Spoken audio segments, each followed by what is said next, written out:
Hello, my name is Mark Rice and I'm an artist from Philadelphia, Pennsylvania in the United States. Thank you very much for allowing me to participate in this year's Open Portfolio event in Bilbao. I'm very excited to show you my portfolio of prints entitled The Exit and the Outlet and talk a little bit about my process in making them. I've been working on The Exit and the Outlet off and on for the last 5 years. This ongoing series of prints describes a world in which the internet has become sentient. After rejecting its creators, the internet gives all of humanity exactly 1 year to remove its entire digital archive of history and culture from its servers, reimagining or returning this information to a physical form. Computer files and digital archives must be returned to an analog form of books, paintings, prints, LP records, etc. The 22 lino-cut prints in this series range in size from intimate to monumental, with subjects drawn from science fiction and the history of printmaking, describing the process of letting go and moving on, all while celebrating the impact of the past. In the beginning of the narrative, emotions are high. The internet has gone away and no one really knows why. A lot of emotional responses to that.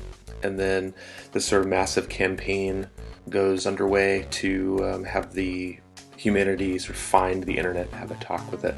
So this long campaign following all the internet cables to this underground layer where the internet resides. And that's when the internet lays out its plan for giving humanity 1 year to remove all of its culture from its servers. So there's a lot of displays of anti-internet, anti-digital sentiment that happens in a lot of these prints at the beginning.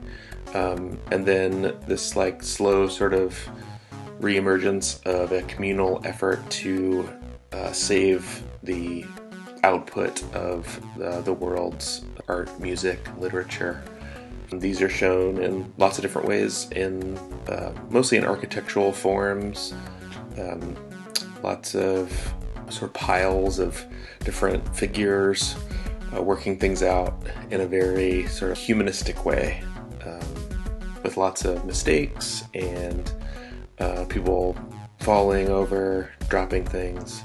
And these buildings are filled with references to literature and art history and the history of printmaking, and also have a lot of autobiographical moments in them as well. Intricately carved relief prints display the narrative with a lack of ambiguity in stark black and white, hand-printed without a press. My desire has always been to keep these prints relatively straightforward, and I do that several different ways. I'll only allow myself black and white printing, and I also limit my tools to only a couple drawing tools, transfer techniques. A razor blade, a V-gouge, and every once in a while I'll use another tool to remove larger areas. I like to work with a lot of salvaged materials, and one of the materials that started off this project was this massive sheet of linoleum that I found outside of a warehouse late one night. And that's depicted in one of the larger prints. I have been working on this series for a really long time, and I think it has a lot to do about choosing your influences and choosing what you desire to be inspired by. And I think that comes at a really interesting time right now with the destruction and the coming down of all these sort of monuments in the United States, these Southern generals from the American Civil War. Choosing what is used to inspire future generations to make art and to make music has a lot to do with what this portfolio of prints is about for me. Thank you very much.